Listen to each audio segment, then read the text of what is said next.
The alarm cut through the darkness at 4:38 in the morning, 2 minutes before Evan Brooks had set it. He'd learned years ago that waking before the alarm meant his body had surrendered sleep voluntarily, that some part of his unconscious mind had decided rest was a luxury he could no longer afford. His hand found the phone on the nightstand, silencing it before the sound could drift down the hall to Emma's room. The apartment held the peculiar silence of a space too small for its occupants, where every footfall and breath seemed amplified by proximity. Evan sat up slowly, his spine protesting the movement. 34 years old, and already his body kept a detailed record of every shift he'd worked, every floor he'd mopped, every industrial buffer he'd pushed across miles of marble and tile. The bathroom mirror reflected a face he sometimes barely recognized. Dark circles had taken up permanent residence beneath his eyes. A small scar above his left eyebrow marked the night Emma was born, when he'd collided with a hospital door in his rush to reach Sarah's delivery room. 3 years since the funeral. 3 years since he'd become both mother and father, both provider and comforter, both the strong one and the broken one, trying desperately to hold the pieces together. He showered in water that never quite got hot enough, dressed in the Navy uniform that marked him as maintenance staff at Heart Dynamics, and moved through the kitchen with practiced efficiency. 2 lunchboxes waited on the counter. Emma's featured a faded cartoon character she'd loved when she was 4 and refused to abandon even now at 7.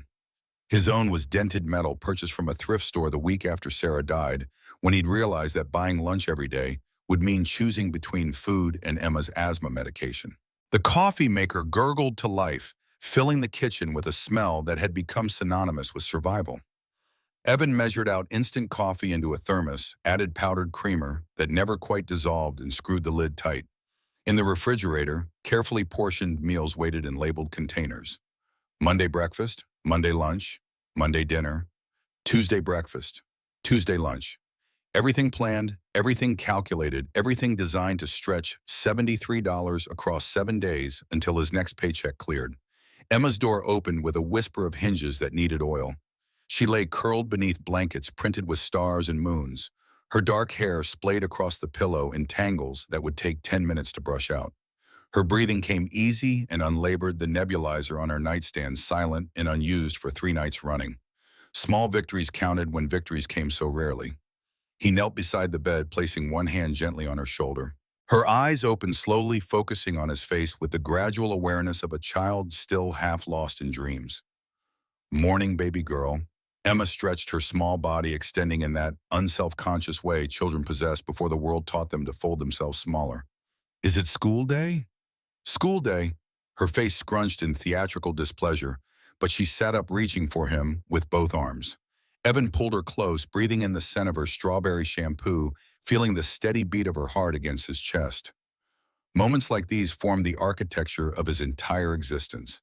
Everything else was just scaffolding built to protect this. "What's for breakfast?" "The usual," she groaned, but slid out of bed, padding toward the bathroom in bare feet. Evan returned to the kitchen, placing 2 waffles in the toaster and measuring out her morning medication. The inhaler sat beside her juice glass, a constant reminder of fragility, of how quickly everything could collapse. The morning unfolded in its familiar choreography. Emma ate her waffles while Evan braided her hair, her small voice narrating a dream about flying horses and castles made of ice cream. He listened with the full attention that was his greatest gift to her, asking questions, laughing at her descriptions, storing away each detail in the part of his mind reserved for the things that mattered most. At 6:45, they left the apartment, descending 3 flights of stairs because the elevator had been broken for 2 months, and the landlord kept promising repairs that never materialized. The early morning air carried the bite of Seattle autumn, damp and gray, the kind of cold that worked its way through fabric and settled in bones. They walked 4 blocks to Emma's before-school program, housed in a community center that smelled of institutional cleaning products and microwave breakfast burritos. Other parents moved through the morning drop-off with varying degrees of consciousness. Evan knew some of their faces but few of their names. Parenthood had become a solitary occupation for him, the other adults forming natural partnerships in social groups, while he remained perpetually outside the circle. Emma hugged him at the entrance, her arms tight around his waist. "Love you, Daddy. Love you more. Be good. I'm always good. That's my girl." He watched her disappear through the double doors, her backpack almost as large as her torso, and felt the familiar hollow ache of separation. Then he turned toward the bus stop, joining the flow of early morning workers whose wages didn't cover car insurance and parking fees. The number 45 arrived 12 minutes late, packed with the weary and the struggling people whose exhaustion showed in their posture and their silence. Evan found a space near the rear exit, gripping the overhead rail as the bus lurched forward.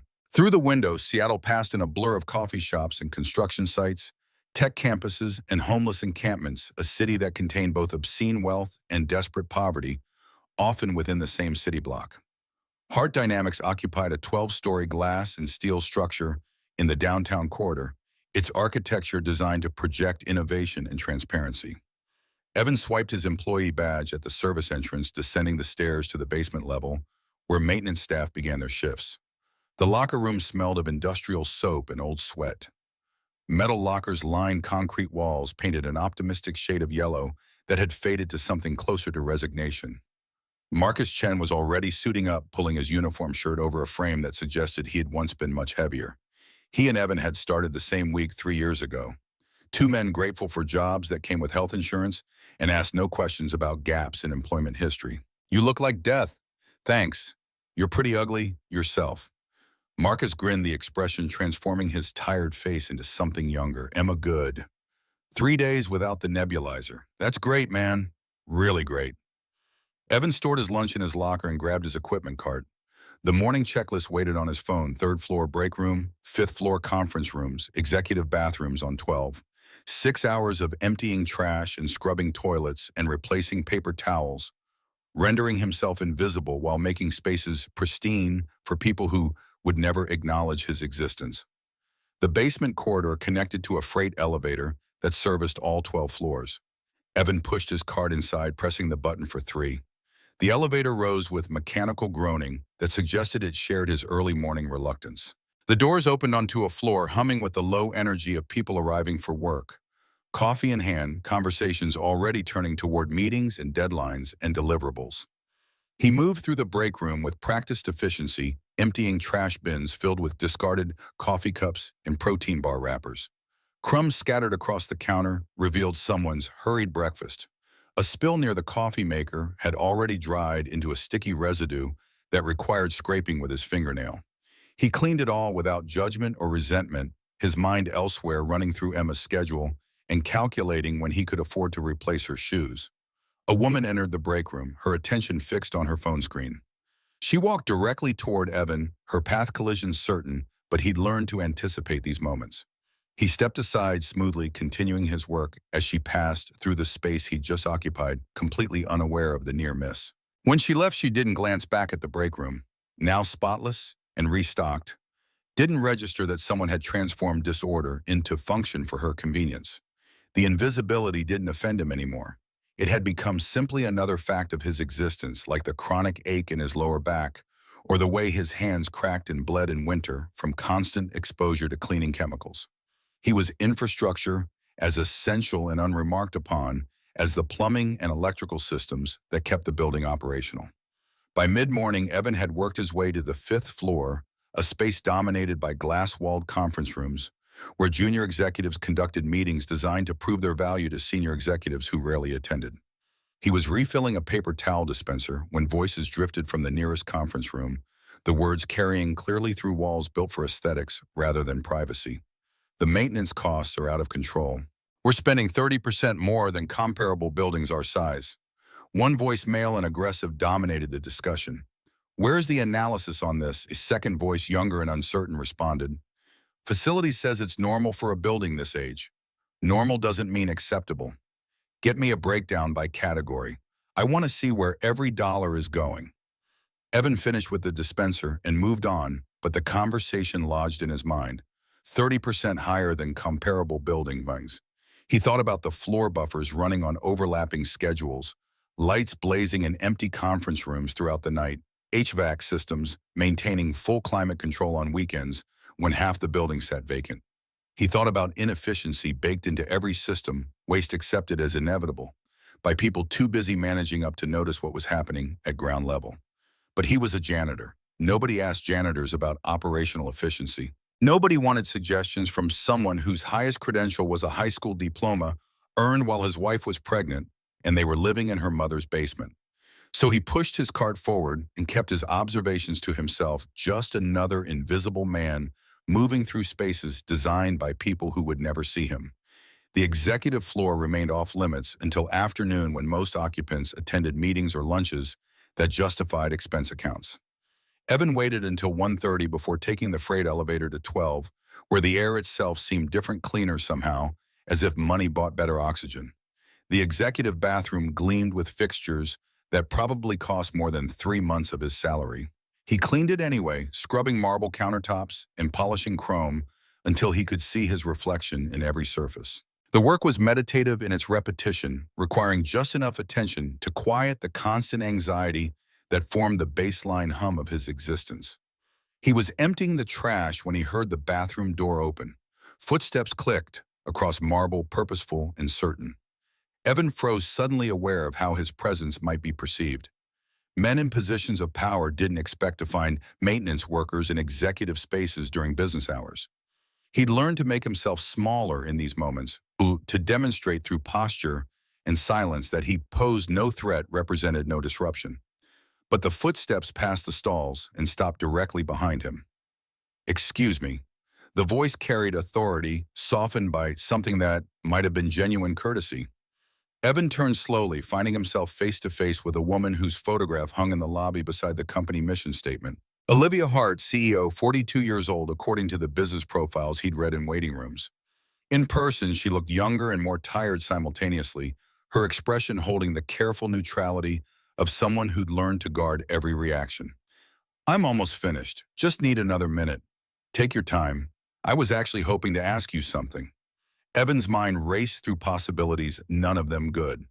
Questions from executives usually preceded accusations or complaints. Opportunities to prove their attention to detail by identifying flaws in work that others overlooked. The floor buffer on 7. "It's been making a grinding noise for the past week. Do you know if someone has scheduled maintenance?" The question landed unexpectedly, specific and practical, rather than critical or dismissive. Evan relaxed slightly, his professional knowledge overriding his social anxiety. "The belt needs replacing. I submitted a work order 5 days ago, but procurement hasn't approved the purchase yet." Olivia pulled out her phone, typing rapidly. "What's the part number?" Evan recited it from memory, watching her send the message before returning the phone to her jacket pocket. "You'll have it by tomorrow morning. Thank you." She studied him for a moment longer than necessary, her gaze direct but not invasive. "You're Evan, right? You started about 3 years ago." The fact that she knew his name created a disorientation he struggled to process. Executives didn't know maintenance staff names. They didn't notice individuals, only categories. "Yes, ma'am." Olivia's expression shifted slightly, something that might have been amusement or possibly annoyance crossing her features.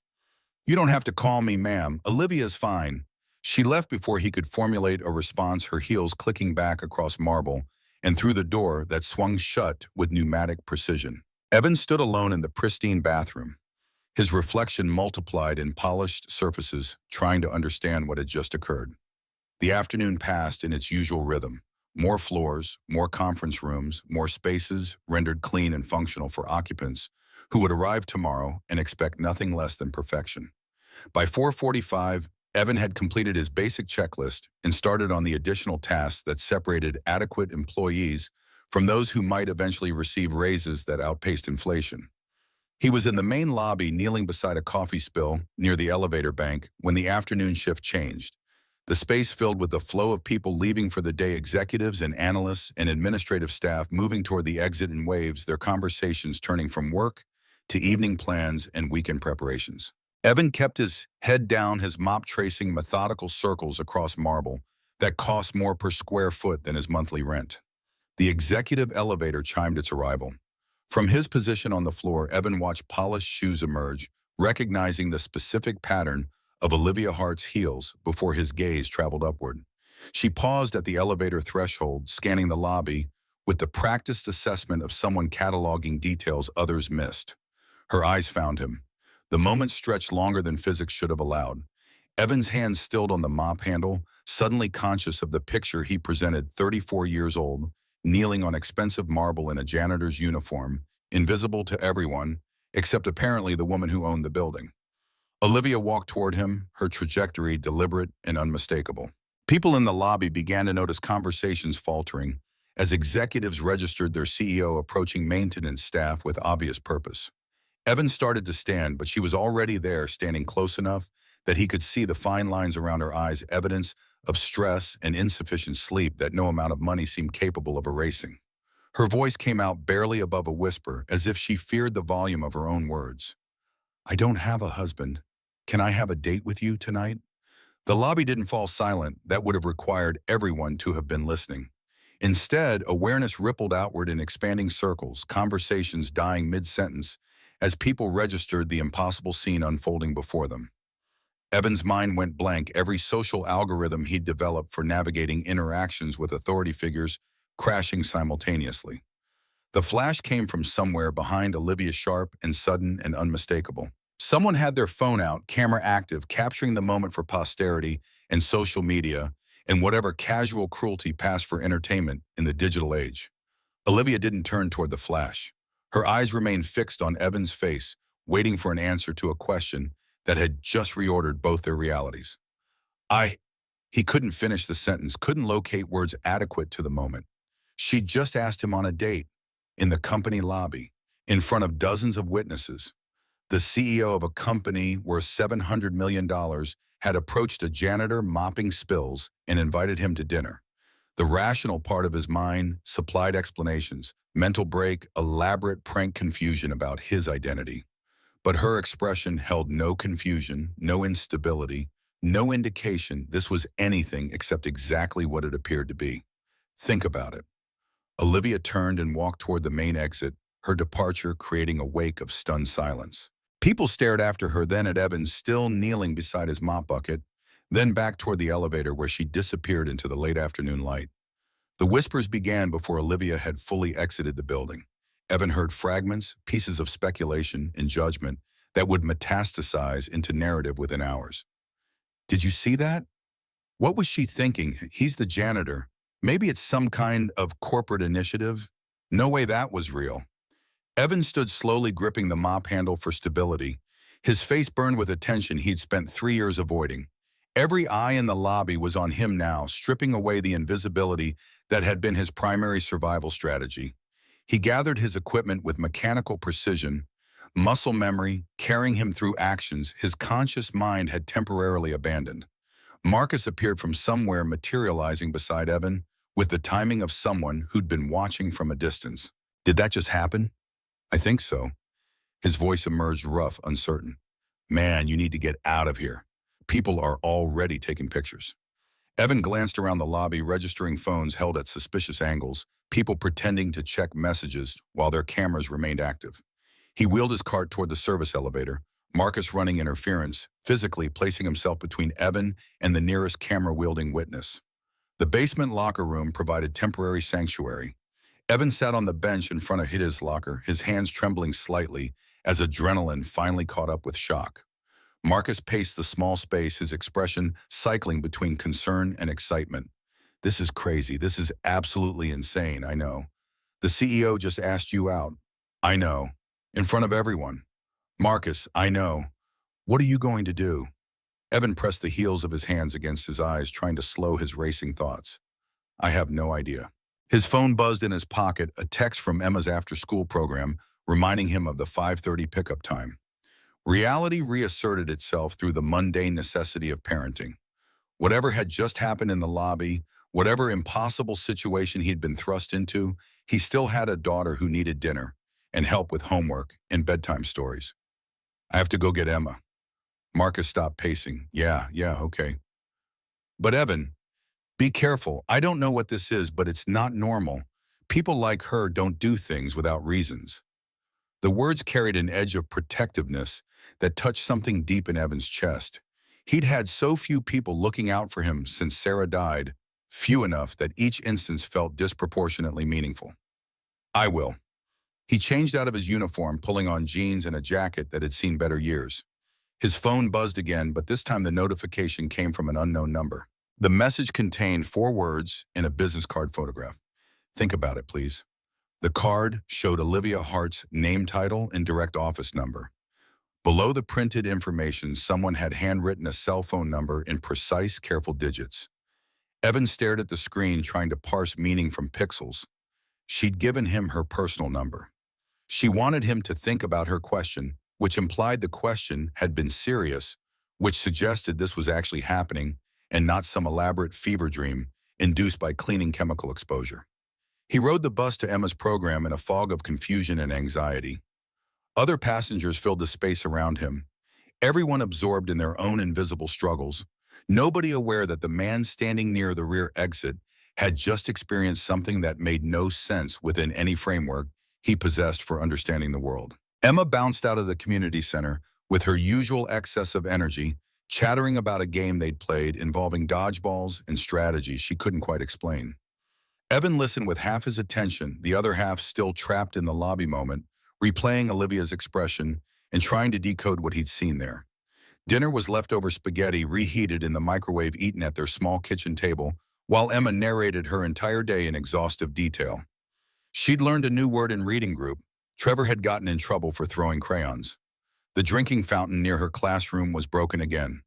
Each detail arrived with the weight of crucial news, and Evan received it all with the solemnity it deserved because for Emma, these things constituted the full scope of existence. After dinner came the evening routine homework supervision, bath time negotiations, bedtime story selection. Emma chose the book about the mouse who wanted to be a knight, a story they'd read so many times Evan could recite it from memory. He performed the voices anyway, giving the mouse a squeaky heroism and the dragon a booming menace, watching Emma's eyes grow heavy as the familiar narrative worked its soporific magic. By 8:30, she was asleep, her breathing deep and steady, the nebulizer unused for a fourth consecutive night.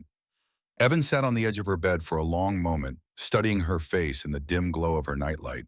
7 years old, and already she'd survived so much: her mother's death, their financial struggles, the constant uncertainty that permeated their lives like background radiation. She deserved better than what he could provide. She deserved stability and security, and a father who wasn't always one emergency away from complete collapse. He returned to the kitchen, his phone waiting on the counter where he'd left it charging. The message from Olivia remained unread, existing in a state of potential that would collapse into something real the moment he acknowledged it. Evan made instant coffee and sat at the kitchen table. The apartment silent except for the hum of the refrigerator and distant traffic noise filtering through inadequate windows. He thought about Sarah, about the life they'd planned before cancer had revealed plans to be suggestions rather than guarantees. She would have known what to do in this situation. She'd possessed a kind of practical wisdom about people and their motivations, a bullshit detector so finely calibrated she could assess character within minutes. What would she say about Olivia Hart? The question had no answer, but asking it helped clarify his own thinking. He didn't know Olivia. He'd spoken to her exactly twice, both conversations lasting less than 5 minutes. She was his boss's boss's boss, several times removed, someone who operated in spheres so far from his own, they might as well have existed on different planets. The gap between their worlds wasn't just about money, though. Money certainly factored significantly, but about power, education, social networks, every form of capital that determined who mattered and who remained invisible. So why had she asked him on a date? The only explanation that made any sense involved some form of charity, a rich person's impulse to feel generous by noticing someone beneath them. But that didn't match her expression in the lobby, the vulnerability he'd seen in her eyes, the way her voice had wavered on the question, as if the asking cost her something real. His phone buzzed with an incoming call from an unknown number. Evan stared at the screen, his thumb hovering over the decline button before some impulse he couldn't name made him accept. "Hello, it's Olivia." The voice came through clear and immediate, carrying none of the distance or formality he'd expected. "I know this is strange. I know I've put you in an impossible position. I just wanted to apologize for the way I approached you. I should have been more careful." Evan moved to the window, looking out at the parking lot 3 floors below, at cars and streetlights and the ordinary architecture of working-class life. Why did you do it? Silence stretched across the connection long enough that he thought she might not answer. "Because I'm tired of being alone. Because everyone in my life wants something from me except you, who wants nothing. Because you looked at me this afternoon in that bathroom, like I was just a person, not a title or a signature on a contract. Because I've spent 3 years watching you move through this building and thinking that you're the only person here who seems genuinely kind. The honesty in her words cut through his skepticism like a blade through cloth. Evan pressed his forehead against the cool glass, feeling the weight of her admission settle over him. I don't understand your world. I don't know how to be around people like you. People like me, rich people, powerful people, people who could ruin my life without thinking about it. Olivia's laugh came soft and without humor. I could say the same thing. I don't know how to be around people who haven't spent their entire lives performing. Everyone I know is always selling something, always calculating advantage. It's exhausting. You're the first person in years who just exists without agenda. That's because I'm nobody. I don't have enough power to have an agenda. You're not nobody. You're someone who works 2 jobs to take care of his daughter. You're someone who fixes floor buffers without being asked and knows every maintenance issue in the building. You're someone who looked at me this afternoon like I was worth basic courtesy. That's not nobody. Evan's reflection in the window showed a man struggling with concepts too large for his frame of reference. He wanted to believe her words, wanted to accept that this impossible thing might actually be real, but experience had taught him to question anything that seemed too good to be true. If I say yes, people will talk. They'll say I'm using you for money or job security or whatever story makes sense to them. They'll make both our lives harder. Let them talk. Her voice carried a defiance that surprised him. I've spent my entire career caring what people think. It hasn't made me happy. Maybe it's time to try something different. I have a daughter. She's 7. She has asthma. She's the most important thing in my life, and I won't do anything that puts her at risk. I wouldn't expect you to. I'm not asking you to abandon your life. I'm just asking if you'd consider having dinner with me. One conversation, no obligations. If it's awful, we never speak of it again. Evan closed his eyes, feeling the familiar vertigo of decision, the terror of choosing something that might matter. Where the cafeteria? Tonight, 9 o'clock. After everyone's gone, somewhere neutral. The proposal made sense, offering safety through familiarity. The cafeteria belonged to both of them equally, at least when empty a space where neither held clear territorial advantage. I need to find someone to watch Emma. I'll wait as long as it takes. He ended the call and immediately dialed Marcus, who answered with the rushed breathing of someone who'd been waiting for this exact call. Tell me everything.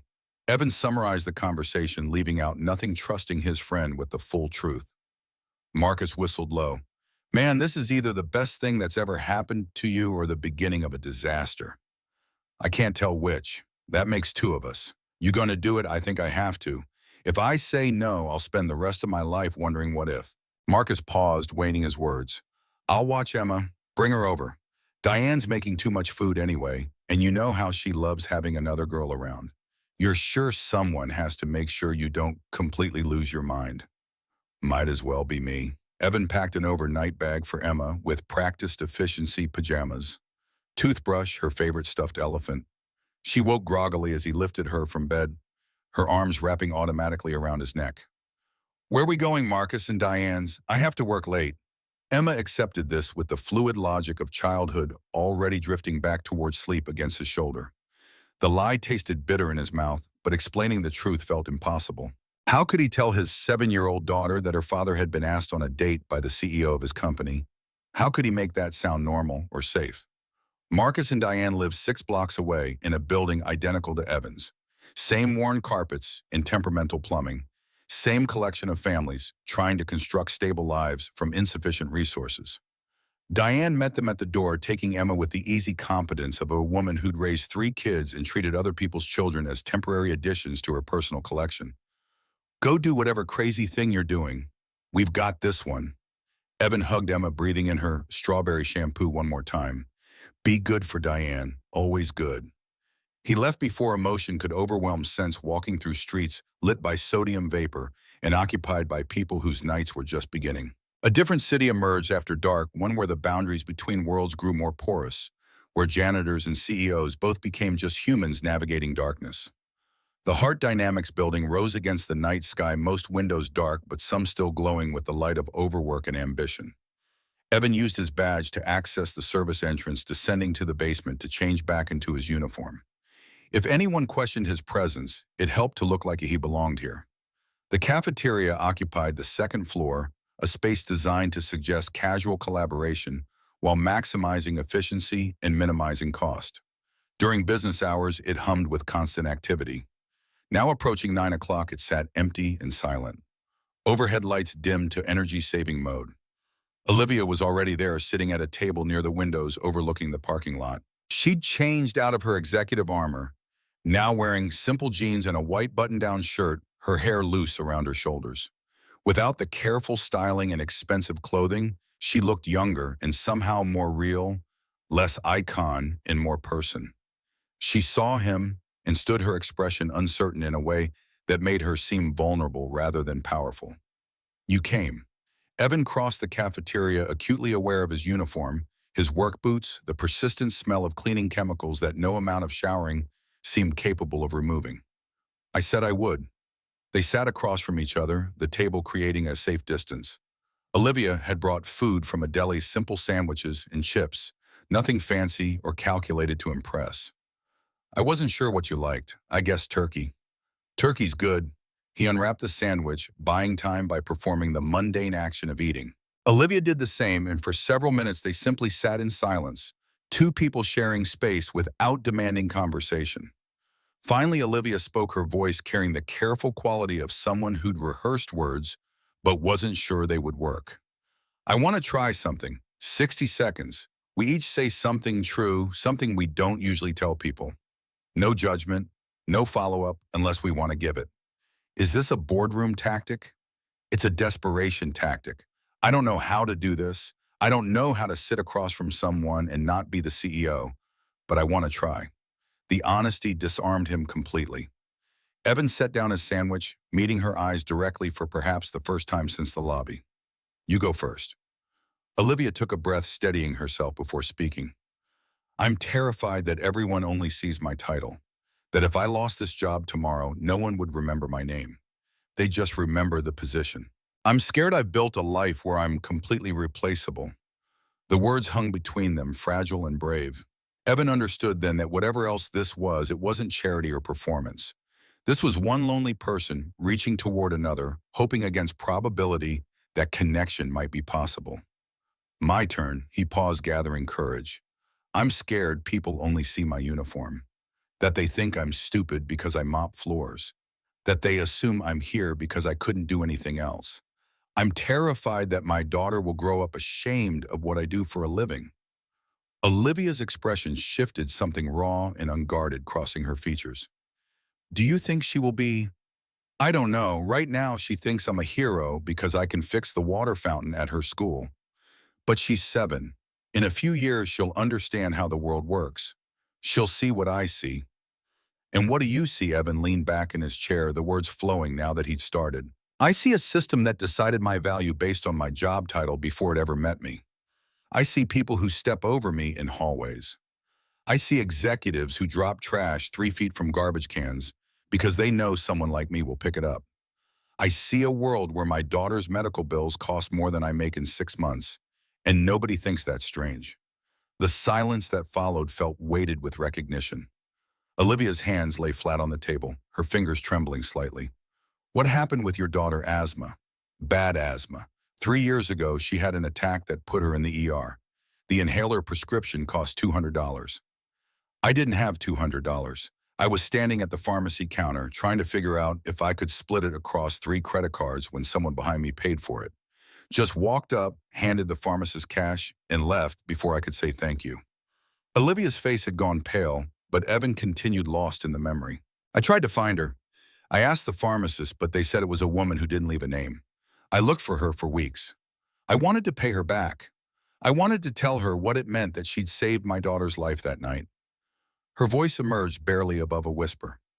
Emma, your daughter's name is Emma. How do you know that? But Olivia just shook her head, her eyes bright with unshed tears. Not yet. Ask me again later. The cryptic response should have frustrated him, but instead it confirmed something he had suspected since the lobby. This wasn't random. Whatever was happening between them had roots deeper than a chance encounter, connections he couldn't yet see, but which existed nonetheless. They talked for hours after that conversation, flowing with surprising ease once the initial barriers had been crossed. Olivia told him about growing up in Portland, about her father building Heart Dynamics from a three-person consulting firm into a regional powerhouse, about taking over as CEO at 29 when he died suddenly of a heart attack. People said I was too young. They were probably right, but I couldn't let it fail. It was the only thing he left me that mattered. Did he leave you anything else? A lot of money, a lot of expectations, not much in the way of instructions on how to be happy. Evan shared his own history, though it felt mundane compared to her corporate dynasty narrative. High school graduation while Sarah was pregnant, entry-level warehouse work, Sarah's cancer diagnosis when Emma was 4, the spiral of medical debt that had consumed their savings and then some, the choice to take the janitorial position at Heart Dynamics because it offered health insurance and asked no questions about his lack of college degree. By 11 o'clock, the cafeteria felt like a different universe entirely, a pocket dimension where normal rules didn't apply. Evan gathered their trash, moving automatically to clean up, but Olivia stopped him. "I've got it." She took the sandwich wrappers and empty cups to the bin herself, and Evan watched her walk across the cafeteria, this woman worth hundreds of millions carrying garbage, because she wanted to meet him halfway. Before leaving, he pulled a folded piece of paper from his pocket, something he'd written during his afternoon break, intending to throw it away, but unable to make himself do it. "I wrote this earlier. I was going to throw it away, but I think you should have it." Olivia unfolded the paper, reading the words he'd scrawled in mechanical pencil. "You've confused me, but honestly." She looked up, and for the first time that night, she smiled without reservation. "That might be the nicest thing anyone said to me in years." They parted in the parking lot, returning to their separate lives with the understanding that something had shifted. Some barrier had been crossed that couldn't be uncrossed. Evan rode the bus back to Marcus and Diane's apartment, the city passing outside the windows in familiar patterns of light and shadow. Marcus opened the door before Evan could knock, his expression eager and concerned in equal measure. "Well, I don't know. It was good. It was really good. But I still don't understand what's happening."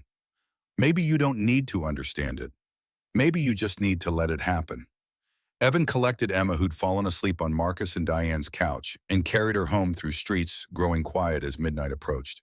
She stirred slightly as he tucked her into bed, her eyes opening just enough to register his presence. "Love you, Daddy. Love you more, baby girl."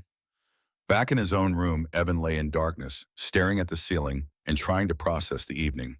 Every instinct he possessed warned him that this couldn't last, that the gap between his world and Olivia's was too vast to bridge, that reality would eventually reassert itself with crushing force. But another part of him, the part that Sarah had loved for its stubborn optimism, whispered that maybe, just maybe, something extraordinary was beginning. His phone buzzed with a text from Olivia. "Thank you for tonight, for giving me a chance to be just a person." He typed a response, deleted it, typed another. "Thank you for seeing me." 3 dots appeared, indicating she was typing, but no message followed. The dots disappeared and reappeared several times before a single word arrived. "Always." The next morning began like every other morning. Alarm at 4:38, shower in lukewarm water, instant coffee, and careful meal planning. But when Evan arrived at work, the building hummed with a different energy. Conversations stopping as he passed, eyes tracking his movement through hallways and common spaces. The photograph from the lobby had spread everywhere overnight. Someone had posted it to social media with the caption, "CEO and the Help Modern Romance," or PR disaster. By morning, it had been shared thousands of times, spawning comment threads that dissected every pixel of the image, analyzed Olivia's body language, speculated about Evan's intentions. Marcus pulled him aside in the basement locker room, his phone displaying the viral post. "Man, you need to see this. It's everywhere." Evan scrolled through comments ranging from supportive to vicious, people he'd never met confidently asserting his character, Olivia's mental state, the implications for Heart Dynamics' stock price. Strangers were writing fan fiction about his life, constructing narratives that bore no relation to reality, but which carried the weight of truth through sheer repetition. "This is bad. Yeah. What should I do?" Marcus shrugged helplessly. "I don't know, man. This is way above my expertise. Maybe talk to Olivia. She's probably dealing with her own version of this." But Evan couldn't talk to Olivia, couldn't risk being seen it together while the photograph was still generating attention. So he worked his shift in isolation, enduring the stares and whispers, keeping his head down and his responses minimal when anyone dared approach him directly. By afternoon, the situation had escalated beyond gossip. The third-floor break room buzzed with conversation when Evan entered to clean, and although people tried to lower their voices, fragments reached him clearly. "Did you hear Craig Whitmore is calling for an emergency board meeting? He's saying this raises questions about her judgment. I heard he wants her removed as CEO. It's a hostile takeover attempt. He's been waiting for ammunition." Evan finished cleaning quickly and retreated to the supply closet on the basement level, needing space away from eyes and opinions. The small room smelled of industrial cleaner and cardboard, cramped but private. He sat on an overturned bucket, pressing his palms against his eyes, trying to understand how everything had spiraled out of control so rapidly. The door opened without warning. Olivia stood framed in the doorway, still in her executive clothing, but with her shoulders sagging in a way he'd never seen during their previous encounters. The fluorescent light above them flickered once before steadying. "I didn't think anyone would take a picture." Her voice carried exhaustion and something that might have been regret. "But what I said was real." Evan stood wanting to close the distance between them, but unsure if that would make things better or worse. "You don't need to pretend to be kind to me. The damage is already done. I'm not pretending." She stepped fully into the closet, letting the door close behind her. "Most people look at me and see a title, a signature on paychecks, someone who exists to serve their needs. You looked at me like I'm just a person. That's not something I'm going to pretend about." He turned then, meeting her eyes directly. She didn't look away, didn't let her gaze slide to his uniform or the industrial cleaning supplies surrounding them. She looked at him with the same attention she'd given him in the cafeteria, as if he mattered, as if his perspective held value. "Why me?" Olivia's jaw tightened, her hands twisting the edge of her blazer. "Because you're the first person in this building who's looked at me like I'm just a person. Not a title, not a check to cash, just someone." The words echoed what she'd said on the phone, but hearing them again, seeing them in her expression, drove home their sincerity. Evan studied her face, the slight crease between her eyebrows, the way her fingers worried the expensive fabric. He'd spent 3 years learning to read people, developing the ability to sense when someone was lying, or performing, or simply being polite. He saw none of those things in Olivia's expression. "If that's true, then you've spent too long around the wrong people." She almost smiled, the expression ghosting across her features before fading. "Probably." The moment stretched between them, filled with the hum of the building's ventilation system and the distant clang of pipes settling. Olivia looked down at her hands, gathering courage for what came next. "I understand if you say no. I know this could make your life harder. But I meant what I said. If you'd consider it, I'd like to take you to dinner. Somewhere quiet. Somewhere we can just talk." Evan's first instinct remained refusal. He could walk away now, return to invisibility, protect Emma from the complications and scrutiny that would only intensify if he said yes. But something stronger than self-preservation pushed against that impulse, some stubborn core of hope that Sarah had loved and Emma had inherited, the part of him that still believed good things were possible, even when probability suggested otherwise. "If we do this, we do it my way." Olivia straightened slightly, surprise and relief mixing in her expression. "What does that mean?" "3 rules. No reporters, no talk about titles or positions, and if I feel like you're performing, like you're playing a role, I leave. No explanation. No second chance." She held his gaze, weighing his conditions, and he saw the moment she accepted them completely. "Fair." Evan nodded slowly, feeling the weight of decisions settle over him. "Then we can talk about it." Olivia turned to leave, but paused at the doorway, looking back at him with an expression he couldn't quite name. "Thank you for not assuming the worst about me." After she left, Evan stood alone in the supply closet, surrounded by mops and industrial cleaner, trying to process what had just occurred. His eyes drifted to a shelf near the back wall where a small box sat wrapped in silver paper. A tag attached to the box read, "Maintenance Staff from OH." He'd seen these boxes every Christmas for the past 3 years, always signed with those initials, always containing something thoughtful: gift cards to grocery stores, warm gloves, insulated thermoses. He picked up this particular box, turning it over in his hands. The tape had yellowed slightly. It had been sitting there since last December, waiting for him to open it. Olivia Hart had been sending gifts to the maintenance staff for years, gifts that no one else in the building ever thought to give. Gifts that required her to notice people that most executives never saw. The realization landed with unexpected force. This wasn't sudden impulse or temporary curiosity. She'd been seeing him, really seeing him for years. Long before the lobby encounter, long before the cafeteria conversation, she'd been paying attention to the invisible people who kept her building functional. Maybe she wasn't pretending. Maybe she'd been honest all along. Evan carefully rewrapped the box and returned it to its shelf, but something had shifted in his understanding. Whatever was happening between them had roots deeper than he'd imagined, connections that preceded their first conversation. She'd been noticing him while he'd been working to remain unnoticed. She'd been trying to reach him through anonymous gifts while he'd been trying to survive each day without breaking. The rest of his shift passed in a blur of routine tasks and racing thoughts. By 5 o'clock, when he clocked out and changed back into his street clothes, he'd made several decisions.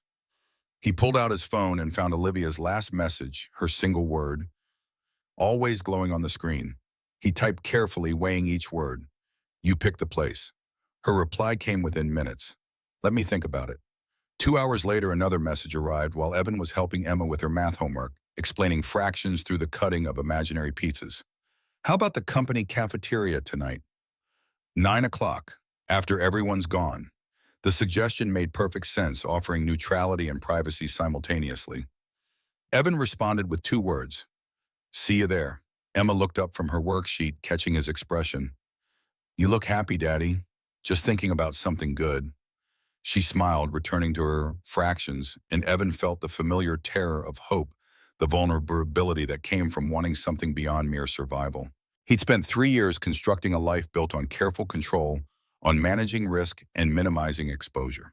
Saying yes to Olivia meant abandoning that safety, stepping into uncertainty without guarantee of outcome. But Sarah had taught him that the alternative, choosing safety over possibility, was its own form of death. So he would show up at the cafeteria at 9 o'clock, and he would give this impossible thing a genuine chance, and whatever happened next would at least be honest. The final thought came to him as he was tucking Emma into bed, her small body warm against his side as they finished the Knight and Mouse story. Olivia had seen him when no one else bothered to look. She'd been quietly helping people for years without asking for recognition or reward. She'd risked her reputation by approaching him publicly, had made herself vulnerable by admitting loneliness and fear. The least he could do was match her courage with his own. Emma's breathing deepened into sleep. Evan kissed her forehead and whispered words she couldn't hear. "Tomorrow might be better. Tomorrow might be the day things start changing for us." In his pocket, his phone remained silent, but he imagined Olivia somewhere in the city, in her expensive apartment, with its view of Elliott Bay, feeling the same nervous anticipation, hoping against probability that this strange connection might lead somewhere worth reaching. Two people from different worlds, both choosing vulnerability over safety, both betting that honest connection might matter more than all the things designed to keep them separate. The story was just beginning. The second cafeteria meeting unfolded with less nervousness and more genuine curiosity. Evan arrived early, spreading his calculations across one of the tables near the windows. Energy consumption reports he'd copied from maintenance logs, building schematics he'd memorized over 3 years, efficiency estimates sketched on the backs of old work orders. Numbers told stories if you knew how to read them, and these numbers screamed waste. Olivia appeared at 9:15 carrying 2 coffees from the shop across the street. Real coffee, not the cafeteria's industrial brew. She set one in front of him without ceremony. "You look like you could use better fuel." The gesture touched him more than it should have. Small kindnesses carried disproportionate weight when your baseline was scarcity. "What's all this?" He gestured at the scattered papers, suddenly self-conscious about presenting unofficial analysis to someone whose job involved managing hundreds of millions in assets. "I've been tracking something. The building's energy costs are wrong. Not just high, structurally wrong." Olivia sat down, pulling the nearest report toward her. Her eyes moved across the columns with the focused intensity he'd seen in the bathroom that first afternoon, the look of someone whose intelligence had been trained to process complex information rapidly. Walk me through it. Evan organized his thoughts, translating intuition into language. Cleaning crews work scattered shifts, different zones, different times. That means lights and climate control stay active across the whole building throughout the day and night. The floor buffers run on overlapping schedules during peak rate hours. Conference rooms maintain full temperature regulation even when they're empty for days. The system assumes constant occupancy and bills accordingly. He pulled out his hand-drawn rotation schedule, a grid showing zones and time blocks color-coded by priority. If we consolidate cleaning to specific zones and shut down unused areas completely, if we run heavy equipment during off-peak hours, if we implement motion sensor controls in conference spaces, I calculate we could cut costs by at least 25%, maybe more. Olivia studied the schedule, her finger tracing the proposed rotations. Minutes passed in silence, broken only by the building's ambient hum. This is extraordinary. It's just scheduling. No, this is systems thinking. This is seeing patterns that people staring at spreadsheets for years have missed. She set down the paper carefully as if handling something fragile. Evan, if this works, it could save the company hundreds of thousands annually. I think it will work, but I need your permission to trade. Her expression shifted, something like pain crossing her features. Why did you bring this to me instead of going through proper channels? Because proper channels would bury it. Because I don't have a degree in facilities management or an MBA. Because I'm a janitor, and janitors don't get to redesign company systems. He paused, meeting her eyes. Except I just did. She smiled, then genuine and unguarded. Yeah, you just did. They spent the next 2 hours dissecting his proposal page by page. Olivia asked sharp questions about implementation timelines, union regulations, potential, pushback from staff accustomed to current schedules. Evan had anticipated most issues. The ones he hadn't, they solved together, building solutions from combined perspectives. By 11 o'clock, they'd moved from the table to the floor, surrounded by printouts and legal pads drawing new rotation maps with colored pens Olivia had retrieved from the administrative offices. Her blazer lay draped over a chair. Her hair had escaped its careful styling. She looked more relaxed than Evan had seen her, more present. When was the last time you did this, did what got excited about solving a problem? Olivia paused mid-notation, considering. I don't know. Years, maybe. Most of my job is managing politics and appeasing investors. Forgot what it feels like to just build something. That's the best part, taking something broken and making it work. She looked at him, then really looked, and Evan felt the weight of that attention like physical pressure. Is that what you're doing with me? The question arrived without warning, cutting through their careful professionalism. Evan set down his pen, buying seconds to formulate a response. I don't think you're broken. I think you're exhausted. I think you've been running a company and forgetting to run your own life. But broken, no, you're just out of balance and you're trying to fix that. And you're helping.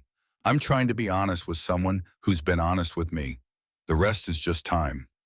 Olivia smiled, small and real. Time and respect. Yeah, when we respect each other's time, everything gets cleaner. They parted near midnight, Evan gathering his papers while Olivia restored the cafeteria to its normal configuration. The easy collaboration had created a fragile intimacy, a sense that they were building something together that transcended their initial attraction. Walking to the bus stop, Evan felt the strange exhilaration of being seen for what he could contribute rather than what he represented. Sarah would have liked Olivia, he thought. She would have appreciated someone who valued substance over status. The following day brought implementation. Evan worked with the facilities director to reorganize cleaning schedules across 3 floors, starting with zones that showed highest energy waste. Marcus helped convince skeptical coworkers, translating Evan's technical explanations into language that emphasized benefits rather than changes. The union representative, a man named Dale with 30 years experience and corresponding wariness, pushed back initially. You're asking people to change routines they've had for years. You're consolidating shifts. That sounds like code for job cuts. Evan walked him through the plan, line by line, showing how consolidated schedules actually created more predictability, better working conditions, clearer boundaries between work and home life. Nobody loses hours. Nobody loses their job. We're just working smarter, not harder. And when the company saves money, we have better leverage for raises. Dale studied the proposal, his weathered face betraying nothing. You really think this'll work? I know it will. I've been watching waste pile up for 3 years. This fixes it. The older man nodded slowly. All right, I'll sell it to the crew. But if this goes sideways, it's on you. The first week's energy bill came back 12% lower. The second week, 18%. By the third week, Heart Dynamics had reduced utility costs by 27%, and the numbers were undeniable. The media that had spent weeks dissecting the lobby photograph suddenly pivoted to a different narrative. Business journals ran articles with headlines like, "Maintenance Workers' Innovation Saves Tech Firms Six Figures."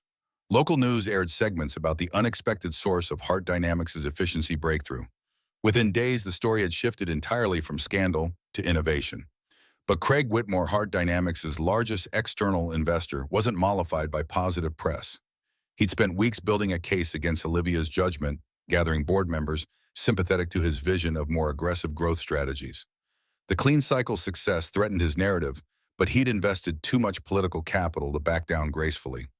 The quarterly board meeting arrived with the weight of confrontation. 20 board members gathered in the 12th floor conference room, a space designed to project power through floor-to-ceiling windows and furniture that cost more than most people's cars. Evan knew about the meeting from hallway whispers, from the tension radiating through the building like heat from pavement.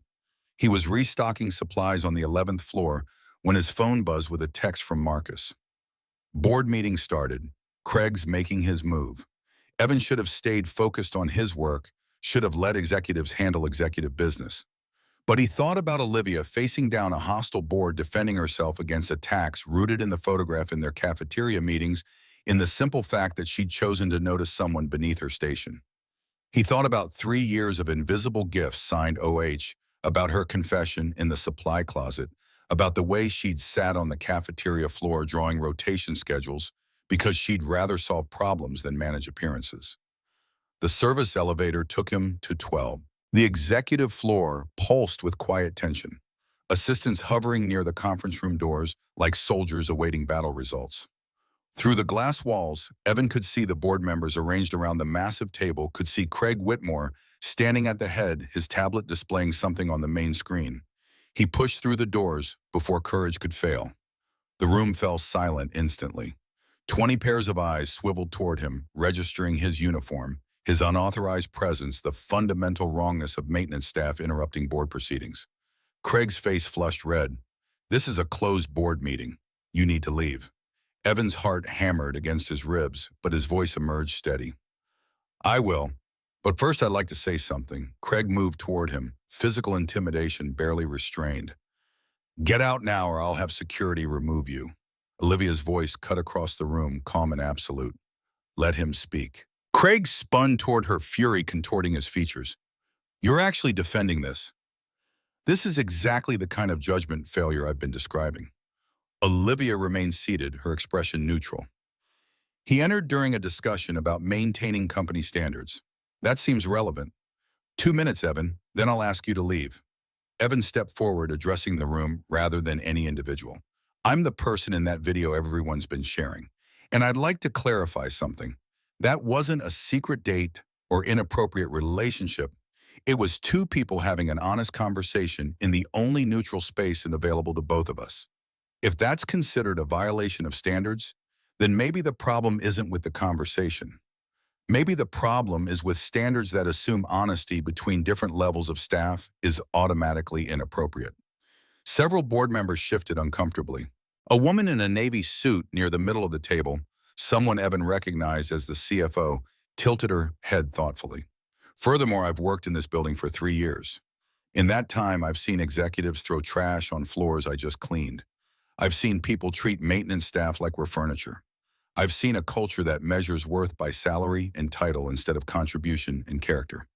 So if you're concerned about maintaining standards, I'd suggest examining which standards you're actually upholding.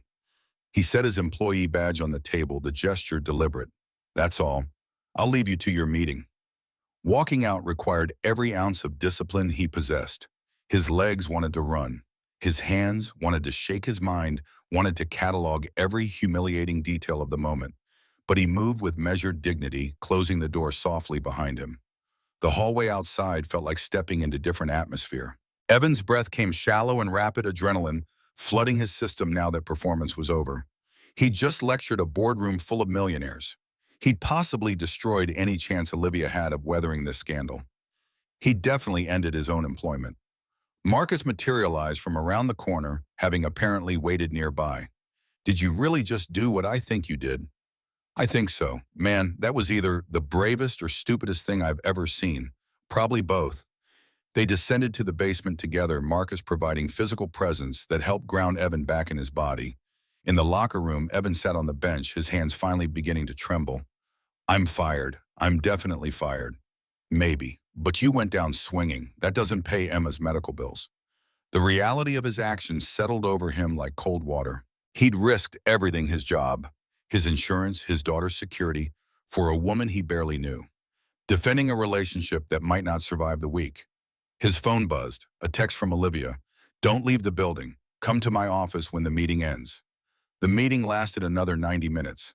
Evan occupied the time by cleaning equipment he'd already cleaned, organizing storage areas that didn't need organizing, anything to keep moving rather than spiraling into catastrophic thinking. Finally, another text. Meeting's over, 12th floor. The executive suite felt different now that he'd violated its sanctity. The pristine carpets and expensive art seemed to mock his earlier audacity. Olivia's office door stood open. She sat at her desk, still in her meeting clothes, but with her jacket removed, her expression unreadable. Close the door. Evan entered, his stomach tight with anticipation of consequences. Am I fired? Olivia stood, moving around the desk to lean against its front edge. No, you're not fired. Craig stormed out, threatening to pull his investment. But 3 other board members asked why we haven't been soliciting input from non-executive staff sooner. The CFO wants to implement a formal program for operational suggestions from all employee levels. And I just spent 40 minutes explaining why hiring you was the smartest decision this company has made in years. The words didn't immediately process. Evan stood frozen, waiting for the other shoe to drop.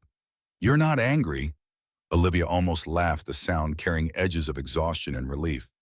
Angry? You just saved me from having to defend myself. You gave the other board members permission to say what they'd been thinking for years. Craig's been a bully for a long time. Nobody wanted to be the first to stand up to him. You made it easier. I shouldn't have interrupted your meeting. Yes, you should have. You saved me from saying something I'd regret. That's worth something. They stood in her office, surrounded by the trappings of power and success, and Evan felt the weight of the morning finally lifting. Thank you for not letting me face that alone. She moved closer, near enough that he could see the faint shadows under her eyes, evidence of stress that wouldn't show up in quarterly reports. We're in this together now, whatever this is. 3 weeks later, Evan noticed patterns in the building's maintenance requests that suggested deeper issues. Electrical systems overtaxed during peak hours. Plumbing problems clustered in specific zones. HVAC inefficiencies that transcended simple scheduling changes. He compiled detailed observations, cross-referencing maintenance logs with utility bills, building schematics with usage patterns. The clean cycle had addressed symptoms. These notes pointed towards structural problems that would require capital investment to resolve permanently. But who was he to propose infrastructure improvements? He'd gotten lucky once with the scheduling system, pushing further risks, seeming presumptuous, overstepping boundaries that had briefly flexed but not disappeared. Emma's school play rehearsals provided temporary distraction. She'd been cast as a townsperson in their production of a fairy tale whose plot seemed to involve excessive singing and improbable costume changes. Evan attended every rehearsal he could, sitting in the back of the cafeteria-turned-theater, watching his daughter project confidence she'd learned from surviving circumstances that would have broken many adults. Olivia asked about Emma during one of their now regular cafeteria conversations. The late-night meetings had become routine, a space where titles dissolved and they could simply be 2 people talking. How's she handling all of this, the attention, the changes? She doesn't really know about most of it. I've tried to keep her separate from the craziness. That must be exhausting. Parenting is always exhausting, but she's worth it. Olivia's expression shifted, something wistful crossing her features. I always thought I'd have kids by now, but the timing never seemed right, and then suddenly I was 40 and running a company and realizing I'd let time make the decision for me. You're 42, that's not dead. Tell that to my mother. She reminds me monthly about grandchildren she'll never have. The conversation wandered through family expectations and regrets through choices made and paths not taken. Evan shared stories about Sarah, about their rushed wedding, when Emma was already showing about the strange blessing of grief that had forced him to become the father his daughter needed rather than the one he'd imagined being. You talk about her like she's still part of your life. She is.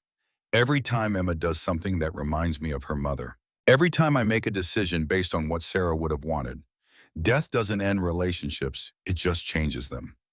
Olivia absorbed this quietly, and Evan wondered what ghosts populated her own history, what losses had shaped the woman sitting across from him. The fourth week of clean cycle implementation brought Craig Whitmore's attempted comeback. He submitted a formal complaint to the board alleging that Olivia had shown preferential treatment to Evan, that the clean cycle success was overblown, that the real issue remained her compromised judgment. The board scheduled an emergency meeting to address his concerns. Olivia asked Evan to present the clean cycle results himself to demonstrate that merit rather than favoritism had driven recognition. Standing before the same board he'd interrupted weeks earlier felt surreal.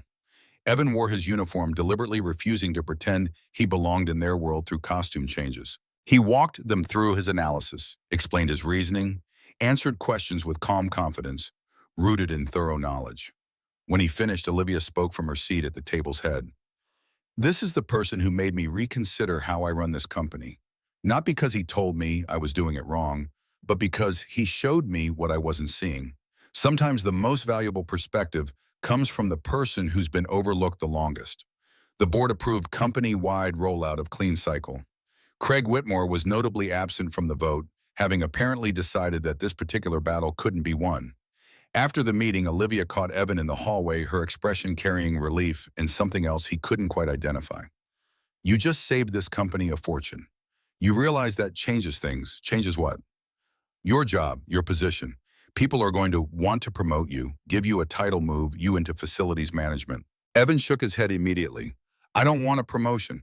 I want to keep doing what I'm good at. I just want people to stop assuming I'm stupid because I mop floors. Olivia studied his face, understanding passing between them. They won't assume that anymore. No, but I need you to promise me something. Don't let this become about us. Don't let people say I did this because where he gestured vaguely between them, lacking vocabulary for whatever they'd become. I did this because it needed doing, not because I'm trying to impress you. Her voice carried absolute conviction. I know that, but for the record, I'm impressed anyway. The newspapers changed their headlines. Janitor saves heart dynamics with 27% efficiency solution, replaced earlier scandal coverage. Craig's criticisms disappeared from comment sections, supplanted by praise for Olivia's leadership in recognizing talent regardless of title. But the real victory came later that week when Dale approached Evan during his shift, his weathered face showing rare approval. The crew wanted me to tell you something. Most of us were skeptical about Clean Cycle. We thought it was management trying to squeeze more from us. But you were right. The schedule's better, the work's more predictable. We're actually going home at reasonable hours now. He extended his hand and Evan shook it, feeling the weight of earned respect. You did good, kid. Real good. Emma's school play arrived on Friday evening, the cafeteria theater packed with parents wielding cameras and inadequate understanding of theatrical blocking. Evan sat in his usual back row position, phone ready to capture his daughter's 30 seconds of stage time. The seat beside him remained empty until moments before curtain when Olivia slid into it with apologetic whisper. Sorry I'm late. Board call ran long. Evan's surprise must have shown on his face because she smiled. You told me about the play 3 times this week. I wasn't going to miss it. Emma performed her role with appropriate solemnity, delivering her 2 lines about weather and crop predictions with the gravitas of someone narrating documentary footage. Evan's heart swelled watching her, this small person he and Sarah had created, thriving, despite circumstances designed to crush resilience. After the performance, during the reception, where parents consumed cookies and praised each other's children with competitive enthusiasm, Emma spotted Olivia standing beside Evan. Is that your boss? Evan's mind raced through possible explanations, ways to contextualize their relationship that wouldn't require extensive discussion. This is Olivia. She's a friend from work. Emma studied Olivia with the frank assessment of childhood, evaluating this stranger against criteria known only to 7-year-olds. You're pretty. Olivia laughed, genuine delight, breaking through her usual controlled expressions. Thank you. You were wonderful in the play. Very convincing weather commentary. I practiced a lot. Daddy helped. Your daddy's good at helping people figure things out. Emma nodded seriously. He fixed the water fountain at school. Now everyone can drink without the weird gurgling sound. The conversation continued, Emma chattering about school and asthma and her collection of stuffed elephants, Olivia listening with attention that seemed entirely unforced. Evan watched them interact, seeing his daughter's natural charisma meeting Olivia's carefully hidden warmth, and felt something shift in his chest. Not love yet, but the recognition that love might become possible if he could sustain the courage to keep choosing vulnerability. Later, walking Emma back to the car Marcus had loaned him for the evening, his daughter asked the question he'd been dreading. Is Olivia your girlfriend? The word felt simultaneously too simple and too complicated for what existed between them. We're friends right now. Good friends. Emma considered this with her characteristic seriousness. She looks at you the way Mom did, in the pictures.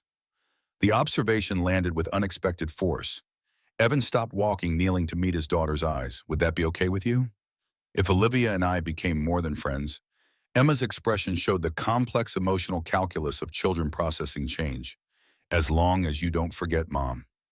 I could never forget Mom. She's part of you, which means she's part of everything I do. Then it's okay.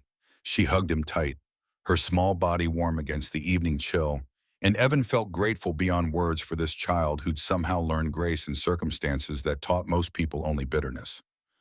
The following Monday brought new challenges. Several maintenance staff members who'd initially supported Clean Cycle now expressed resentment about Evan's visibility. Whispers circulated about favoritism and special treatment, suggestions that his relationship with Olivia had driven recognition rather than merit. Marcus delivered the news during their morning break, his expression troubled. Some guys are saying you only got credit for Clean Cycle because you're sleeping with the CEO. Evan's jaw tightened. I'm not sleeping with her. I know that. But perception matters. And right now, the perception is that you're getting ahead through connections rather than competence. What am I supposed to do about that? Keep your head down, do your work, let the results speak. The advice made sense, but it didn't address the fundamental injustice. He'd spent 3 years being invisible, accepting that contribution went unrecognized because recognition required the right credentials and connections. Now he'd found someone who valued substance over status, and the response was cynicism rather than celebration. Olivia sensed the shift during their next cafeteria meeting. Her questions came more carefully, her observations more tentative, as if she feared saying something that might further complicate his situation. Talk to me. What's wrong? People think I'm using you. That Clean Cycle was just me leveraging our relationship for personal gain. Her expression hardened. That's garbage. You developed Clean Cycle before we ever spoke privately. The timeline's documented. Truth doesn't matter as much as narrative. And the narrative says Janitor dates CEO to advance his career. Olivia reached across the table, her hand covering his. I don't care what they say. I know what's real. But Evan pulled back gently, creating space between them. I care, because Emma will hear this eventually. And I won't have my daughter grow up thinking her father built his life through manipulation rather than merit. The distance hurt Olivia. He could see it in her eyes, but understanding followed quickly after. What do you need, Space? Visibility. Some way to prove that what I've accomplished stands independent of us. She nodded slowly, already strategizing. I'll talk to the facilities director. Get you involved in the infrastructure assessment project. Something public documented where your contribution is undeniable. That helps. Thank you. They finished their meeting earlier than usual, the easy intimacy of previous weeks replaced by careful professionalism. Walking back to the bus stop, Evan felt the familiar weight of impossible choices. Pursue something real with Olivia or protect his reputation and Emma's future. Build connection or maintain safety. Risk everything or risk nothing. Sarah's voice echoed in memory advice she'd given him years ago when he'd been paralyzed by fear of failure.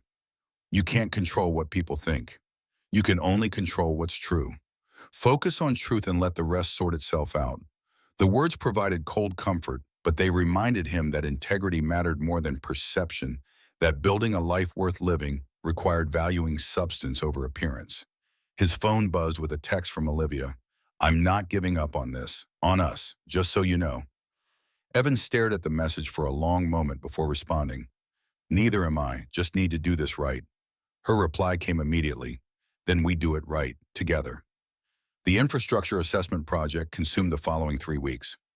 Evan worked alongside the facilities director and an engineering consultant, mapping electrical loads, documenting plumbing issues, identifying HVAC inefficiencies that had compounded over years of deferred maintenance. His observations, initially dismissed as maintenance worker intuition, proved accurate when the consultant's diagnostic equipment confirmed every concern. The credibility felt hard-won and necessary. Co-workers who'd questioned his clean cycle contributions grew quieter as documentation accumulated. The facilities director, a man named Robert, who'd spent 20 years managing buildings, started deferring to Evan's judgment on technical matters. "You've got an eye for systems most people never develop. Where'd you learn this? 3 years of paying attention to things everyone else ignored."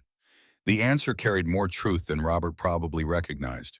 Invisibility had granted Evan access to the building's hidden reality, the gaps between intention and execution that only became visible when you spent years moving through spaces designed by people who never had to maintain them. The project generated a comprehensive report recommending $2 million in capital improvements over 18 months. The board approved the full budget, and suddenly Evan found himself consulted on contractor selection, timeline planning, implementation strategy. His title remained maintenance technician, but his function had evolved beyond job description. Marcus noticed the transformation during their shared lunch break, both of them eating sandwiches in the basement locker room like always. "You know you're basically doing facilities management work now, right? Without the salary or recognition." "Yeah, you should ask for a raise. Or a promotion. You've earned it." Evan considered the suggestion, weighing pride against pragmatism. "Maybe, but not yet. Not while people are still questioning whether I'm here on merit." "Man, you're going to principle yourself into poverty." "Probably, but I'll sleep better." The truth was more complicated. Evan wanted advancement, wanted security, wanted the ability to provide Emma with opportunities beyond survival. But he needed to establish that his value existed independent of his relationship with Olivia, that his contributions would have mattered regardless of who noticed them. Emma's asthma had been stable for 6 weeks, the longest stretch since her hospitalization 3 years ago. The new insurance through Heart Dynamics covered better medications, preventive care that Sarah's death had interrupted. Small improvements accumulated into measurable quality of life changes, fewer emergency room visits, better sleep, more energy for normal childhood activities. She'd started asking about Olivia with increasing frequency, questions that suggested she'd been processing their brief introduction with characteristic thoroughness. "Does Olivia have kids? No. Does she want kids? I don't know. We haven't talked about that. You should ask her. She'd be a good mom." The observation arrived with such casual certainty that Evan almost laughed. 7 years old, and already his daughter was evaluating potential stepmother qualifications. "It's complicated, baby girl. Grown-up complicated, or actually complicated?" The question revealed more sophistication than he'd credited her with. Emma had been navigating adult complexity since Sarah's death, learning to read his moods and adjust her needs accordingly. She deserved honesty proportional to her comprehension. "Actually complicated. Olivia and I work together, and some people think that makes our friendship inappropriate. But you're friends because you like each other, right? Not because of work, right? Then it's not complicated. They're just wrong. If only adult social dynamics operated with such clarity." But Emma's logic contained wisdom that his anxiety had obscured the foundation of his connection with Olivia existed independent of their professional relationship. Everything else was external noise. The thought stayed with him through the afternoon shift, through conversations with contractors and consultations with Robert, through the accumulated tasks that filled his days. By evening, he'd made a decision that felt simultaneously terrifying and inevitable. He texted Olivia, "Can we talk tonight? Something important." Her response came within minutes. "Cafeteria at 9. Actually, I was thinking somewhere else. Somewhere that matters." The pause before her reply lasted long enough that he worried he'd been too cryptic. "Tell me where." "The lobby." where this started. Rain had begun falling by 8:30, heavy drops that drummed against the building's glass walls and transformed Seattle into a watercolor painting viewed through running pigment. Evan arrived early, standing near the spot where he'd been mopping coffee spills the afternoon Olivia first approached him. The marble still showed faint discoloration where his mop had traced endless circles, evidence that even the most thorough cleaning left traces. Olivia appeared at 9, exactly still in her work clothes, but with her hair loose and her expression unguarded.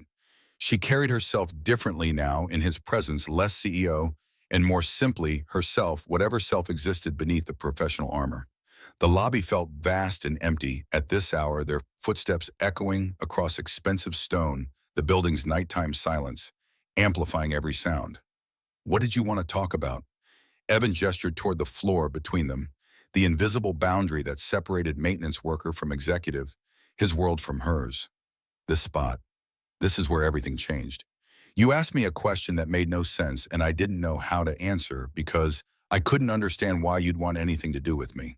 Olivia started to speak, but he continued, needing to finish the thought before courage failed. "I've spent 3 years being invisible, learning to move through spaces without disturbing them, accepting that my value to this company had nothing to do with what I thought or observed, only with whether floors stayed clean and trash got emptied. And then you looked at me like I mattered as more than function, like I was a person worth knowing rather than a problem to manage." He paused, organizing thoughts he'd been rehearsing mentally all evening. That terrified me, because in my experience, people don't notice maintenance workers unless something's wrong. We're infrastructure essential, but unremarked, valued only when absent. So when you approached me, I assumed there must be some angle I wasn't seeing, some explanation that made sense within the rules I'd learned about how the world works. Where is this going? I'm trying to tell you that I was wrong about my assumptions about your motivations. You weren't performing charity or collecting a curiosity.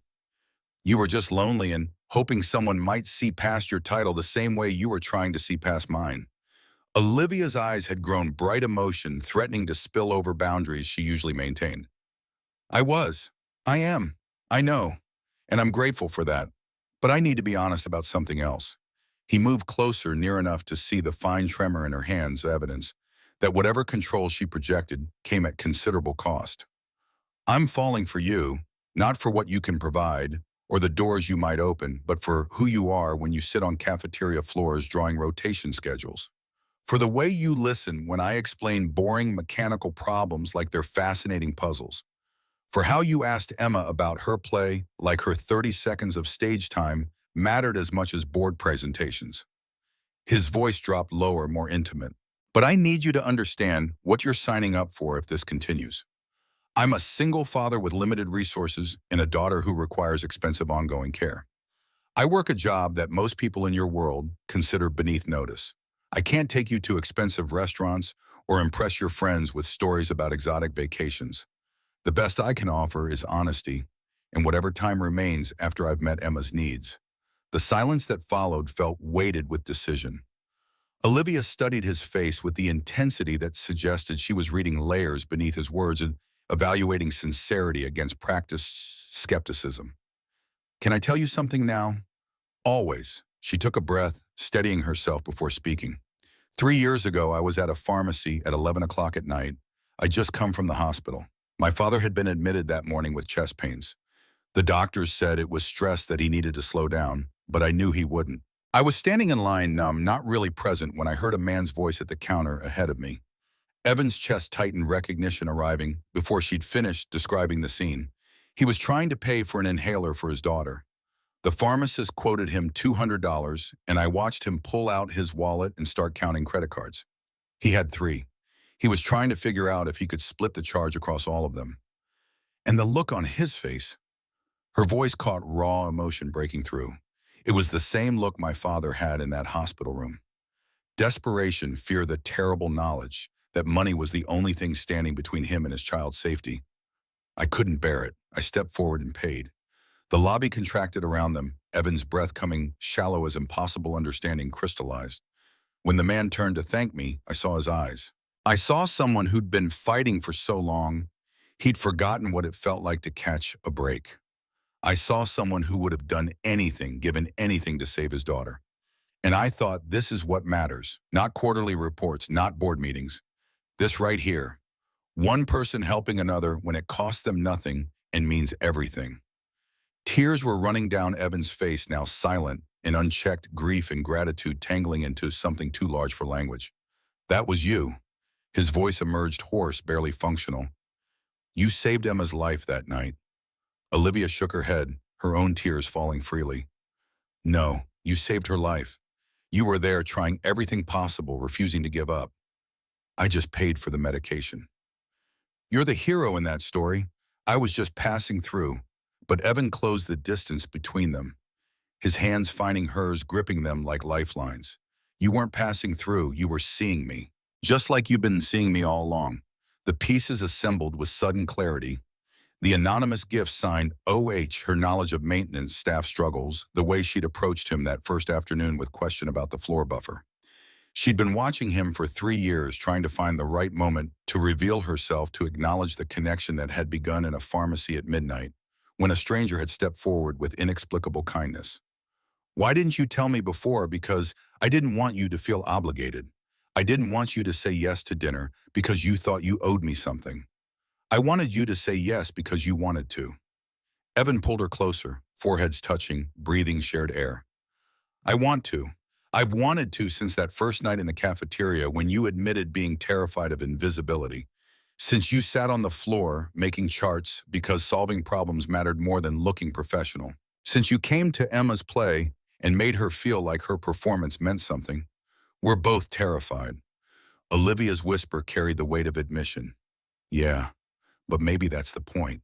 Maybe choosing connection, despite fear, is what makes it real. They stood together in the empty lobby, rain hammering against glass walls, the city beyond, reduced to blurred lights and shadow. The gap between their worlds hadn't disappeared. Money and power and social position still created real barriers. But standing there holding each other while acknowledging shared vulnerability, those barriers felt navigable rather than absolute. The following weeks brought subtle but accumulating changes. Emma's integration into their relationship happened gradually, carefully orchestrated, encounters that allowed natural bonding without forcing artificial intimacy. Olivia attended another school play, this time sitting with Evan rather than arriving separately. She joined them for Sunday breakfast at their apartment, making conversation with Emma about elephants and asthma management and favorite books, treating a 7-year-old's opinions with the same attention she gave board members. Emma responded with cautious openness, testing boundaries while evaluating this new presence in their lives. She asked Olivia pointed questions about her house, her job, whether she liked pizza with pineapple. The interrogation carried more weight than social pleasantry. Emma was assessing whether this woman deserved permanent inclusion in their carefully balanced existence. After Olivia left from their third Sunday breakfast, Emma delivered her verdict with characteristic directness. She's nice. She listens when people talk. The observation revealed what mattered most to a child who'd spent years being taken seriously by exactly one adult. She does listen, and she didn't try to be my mom. Some grown-ups do that, try to replace mom. Nobody could replace mom. Olivia knows that. Emma nodded, satisfied. Then she can keep coming to breakfast. The pronouncement carried the weight of royal decree, and Evan felt grateful beyond measure for his daughter's resilience, her ability to expand their family structure without betraying Sarah's memory. At Heart Dynamics, the infrastructure project's implementation created opportunities for other employees to voice operational concerns. The facilities director established a formal suggestion program, fielding ideas from maintenance staff, administrative assistants, and junior analysts, people whose proximity to actual work revealed inefficiencies invisible from executive heights. Dale submitted a proposal for improved breakroom facilities. A custodian named Maria identified supply chain issues that had been inflating costs for years. An IT technician mapped network redundancies that were generating unnecessary hardware expenses. Each contribution received serious evaluation, many resulting in meaningful changes. The culture shift happened gradually, almost imperceptibly, as people who'd felt voiceless discovered that their observations mattered. Meetings began, including broader perspectives. Decisions incorporated ground-level intelligence. The hierarchy didn't disappear, but it became more porous, less absolute. Craig Whitmore made one final attempt at disruption, circulating a memo, questioning the efficacy of the new suggestion program, arguing that soliciting input from non-management created operational inefficiency. The board reviewed his concerns and voted unanimously to continue the program, several members noting that the initiatives generated by employee suggestions had already saved more than Craig's entire investment in the company. He withdrew his capital 2 weeks later, issuing a press release about pursuing other opportunities. Nobody mourned his departure. The company's stock price rose 3% on news of his exit markets, apparently agreeing that his influence had been more liability than asset. Marcus celebrated with Evan over basement locker room sandwiches, his grin suggesting vindication. Man finally took the hint. Good riddance. I almost feel bad for him. Don't. People like that land on their feet. Probably already found another company to bully. The conversation drifted to other topics: Marcus's oldest daughter applying to colleges, Diane's upcoming birthday, the Seahawks' inexplicable losing streak. Ordinary friend talk between two men whose lives had been transformed by changes neither could have predicted 6 months ago. You know what's wild? Marcus said, finishing a sandwich. 6 months ago, you were invisible. Now you're dating the CEO, reforming company culture, and making the news. It's like you won some kind of cosmic lottery. Evan considered the metaphor, finding it inadequate. Not lottery. Lottery is random chance. This was choice. Olivia chose to notice people. I chose to be honest about what I saw. We both chose vulnerability over safety. That's not luck. That's just deciding that connection matters more than comfort. Marcus studied him thoughtfully. You've changed, man. Used to be, you kept your head down, avoided risk at all costs. Now you're out here making speeches about vulnerability and connection. Sarah would have been proud. The words emerged without conscious thought, but they felt true. His late wife had valued courage over caution, had chosen love, even when cancer made the timing catastrophic. She would have wanted him to keep choosing life over mere survival. Yeah, she would have. The rain returned on Friday evening, the kind of persistent Seattle drizzle that seemed less weather and more ambient condition. Evan finished his shift early, taking accumulated overtime as comp hours to attend Emma's parent-teacher conference. Her teacher, a young woman named Ms. Rodriguez, who radiated enthusiastic competence, delivered glowing reports about Emma's reading progress and social development. She's really thrived this year. More confident, more engaged. Whatever you're doing at home, keep doing it. Walking back to the car Marcus had loaned him again, Emma chattering about her latest reading book, Evan felt the accumulation of small victories that constituted successful parenting.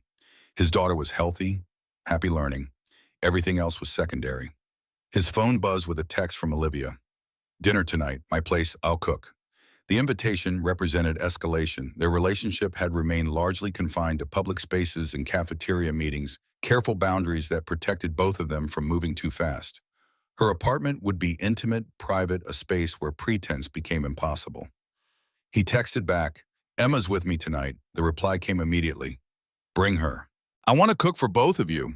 Emma noticed his hesitation, her perceptiveness catching subtle shifts in his mood. What's wrong? Nothing. Olivia invited us for dinner. At her house. Emma's face lit with excitement that suggested she'd been waiting for exactly this development. Can we go? Please, you sure you're ready for that? She considered the question with her characteristic seriousness. If you're ready, I'm ready. The wisdom of 7-year-olds sometimes exceeded that of adults. Evan texted confirmation, then drove across Seattle to Olivia's apartment building, a converted warehouse in the waterfront district with exposed brick and floor-to-ceiling windows overlooking Elliott Bay. The space surprised him not for its size or luxury, which he'd expected, but for its warmth. Books crowded shelves built into brick walls. Photographs showed younger Olivia with her father, both of them laughing at some shared joke. Comfortable furniture invited actual use rather than serving as decorative sculpture. The apartment suggested someone who valued substance over status display, who'd chosen to invest in livability rather than impressing visitors. Emma explored with appropriate caution, touching nothing but cataloging everything with intense focus. Olivia gave her the tour, explaining features at 7-year-old level, treating her questions with the same seriousness she brought to board presentations. Can you see the ocean from here? Come look. They stood at the window together. Olivia pointing out the ferry routes and cargo ships, explaining tides and navigation channels. Emma listened with complete attention, asking follow-up questions that revealed her sharp intelligence. Evan watched them from the kitchen, where he'd been conscripted to help with dinner preparation, a simple pasta dish that Olivia admitted was one of 3 meals she could produce without catastrophic failure. The domesticity felt both strange and natural, like trying on clothing that fit better than expected. Over dinner, the conversation flowed easily, Emma dominating with stories about school and friends and the injustice of bedtimes. Olivia engaged, fully asking questions and offering opinions, making space for Emma to be exactly herself rather than some idealized child version. After Emma's third elaborate story about playground politics, Olivia caught Evan's eye across the table, her expression conveying something he couldn't quite name, gratitude maybe, or recognition, or simply happiness at this moment of ordinary connection. When Emma excused herself to examine Olivia's bookshelf more closely, Evan helped clear dishes, the two of them moving around the kitchen with increasing coordination. "She's amazing. You've done an incredible job with her. We did an incredible job, Sarah and me. I'm just trying to finish what we started. Sarah would be proud of both of you." The assertion landed with unexpected force. Evan set down the plate he'd been washing, turning to face Olivia fully. "How do you know what Sarah would think? Because I know you. And anyone who knew you would want exactly this for you to keep living, keep connecting, keep building something worth having. That's not betrayal. That's honoring her memory by refusing to let grief stop you from experiencing joy." The words unlocked something in Evan's chest, permission he hadn't known he needed. Grief and new connection weren't mutually exclusive. Loving Sarah's memory didn't preclude loving someone new. Growth didn't require abandoning the past, just making room for different futures. "Thank you for understanding that." Olivia moved closer, her hand finding his. "We're both carrying ghosts. My father, your wife. Maybe that's why this works. We understand that the people we've lost don't disappear just because we move forward." They stood in her kitchen, dish soap and running water, providing mundane soundtrack to profound recognition. And Evan felt the future opening before them. Not perfect, not without complication, but real and worth pursuing. Emma fell asleep on Olivia's couch around 9, exhausted from excitement and a full day. Evan carried her to the car while Olivia gathered Emma's things, their coordination suggesting practice they hadn't yet accumulated. Before leaving, Evan pulled Olivia close, their first real embrace, without the barrier of public spaces and potential witnesses. "This is real, right? Not just some temporary insanity we'll regret when we remember how different our lives are. It's real. Different doesn't mean impossible. It just means we have to choose each other deliberately, rather than drifting together by convenience. I choose you."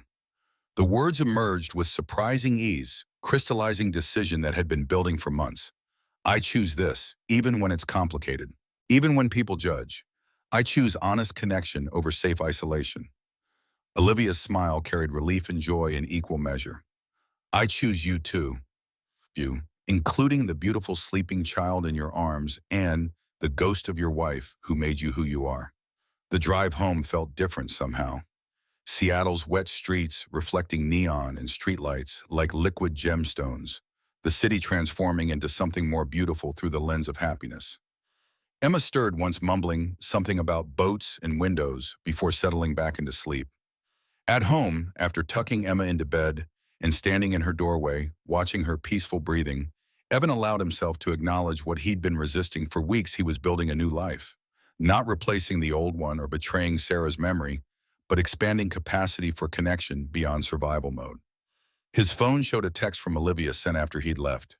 "Thank you for sharing Emma with me, and for sharing yourself. I don't take either gift lightly," he replied simply. "Same, on all counts." The following weeks established new rhythms. Regular dinners at Olivia's apartment, Emma's acceptance, solidifying into genuine affection. Continued collaboration on infrastructure improvements, their professional relationship now openly acknowledged rather than hidden. Gradual integration of their separate lives into something resembling partnership. The company-wide culture shift continued, empowered employees submitting innovations that collectively saved Heart Dynamics millions while improving working conditions. Maintenance staff received raises based on expanded responsibilities. Administrative assistants gained decision-making authority in their domains. The hierarchy remained but grew more porous, more responsive to ground-level intelligence. Other companies began requesting consultations, wanting to understand how heart dynamics had transformed its operational efficiency so dramatically. Olivia fielded these inquiries with practiced diplomacy, always crediting the employees who generated actual innovations rather than claiming executive brilliance. In interviews, she consistently highlighted Evan's initial clean cycle proposal, making clear that leadership meant recognizing talent rather than controlling outcomes. The narrative shifted again from scandal to success story, from inappropriate relationship to partnership that had catalyzed meaningful change. But the real transformation happened in smaller, less publicized moments. Emma calling Olivia to share exciting news from school, Marcus and Olivia developing unexpected friendship over shared love of terrible action movies, Dale asking Evan's advice on a suggestion he wanted to submit about safety protocols. 6 months after the lobby photograph, the anniversary passed almost unnoticed. The image still circulated occasionally on social media, usually accompanied by commentary about unconventional success stories or breaking down workplace hierarchies. But for Evan and Olivia, that moment had simply been beginning, the first honest choice in what would become sustained practice of choosing each other across difference. They celebrated quietly, returning to the cafeteria after hours sitting at the same table where they'd first shared sandwiches and vulnerabilities. No cameras this time, no witnesses, just two people acknowledging what they'd built together. You know what I realized? Olivia set down her sandwich, giving him full attention. That first night, when you asked about scary truths, I told you I was terrified Emma would grow up ashamed of what I do. But I don't worry about that anymore. Not because my job changed, but because I'm not ashamed. And that shift came from you seeing value in work that others dismissed. Evan reached across the table, taking her hand. You gave me the gift of being seen. That's worth more than any promotion or salary increase. You gave me the same thing. The gift of being seen as a person rather than a function. We saved each other from invisibility. They sat together in the quiet cafeteria, surrounded by the ghosts of previous conversations, and Evan felt grateful for every choice that had led to this moment. Sarah's love that had taught him courage, Emma's resilience that had kept him fighting, Olivia's willingness to look past uniforms and see actual humans, his own decision to risk vulnerability despite every instinct screaming for self-protection. The story wasn't finished. Challenges remained, practical considerations about future plans. Emma's ongoing health needs, the persistent judgment of people who couldn't understand connection that crossed class boundaries. But those concerns felt manageable, now obstacles to navigate rather than walls that prevented progress. Walking out of the building together, no longer hiding their connection or pretending professional distance. Evan thought about the journey from that first awkward lobby encounter to this moment of comfortable partnership. The distance measured in more than time, it spanned the gap between isolation and community, between survival and thriving, between existing and actually living. Rain had started again because of course it had. This was Seattle, where rain provided constant backdrop to every significant moment. They stood under the building's overhang, watching water stream down glass walls, the city beyond blurred and distant. What are you thinking about? Olivia's question pulled him back to present. That sometimes the most extraordinary things begin with the simplest acts of courage. You asking me out even though it was terrifying. Me saying yes even though it made no sense.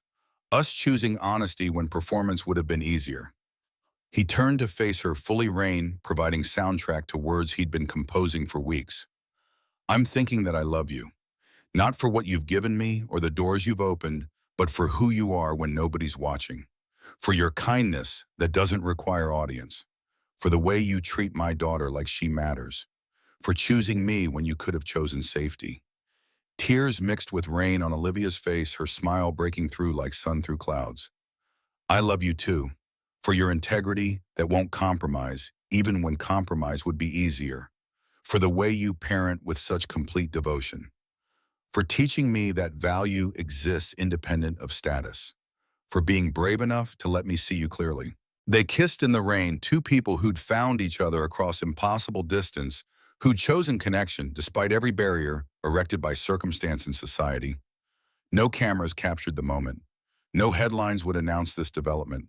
It remained theirs alone, private, imperfect, and real.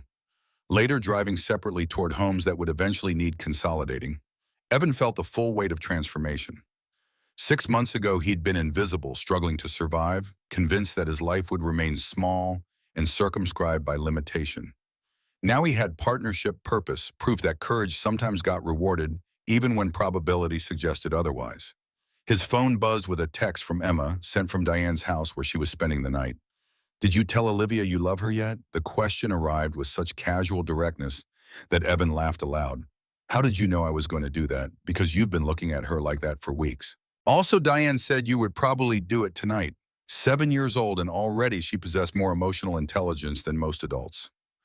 Evan typed his response carefully. "Yes, I told her." And she said it back. "Good, she's nice, and she makes you smile." The observation contained universes.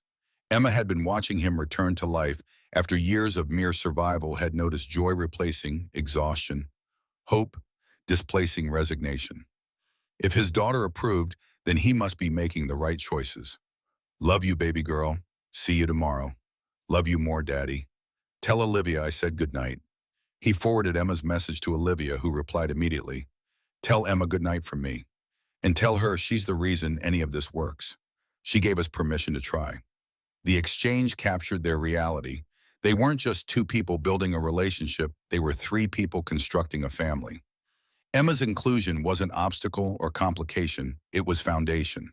The relationship worked because everyone involved had chosen honesty over performance, connection over safety, love over fear.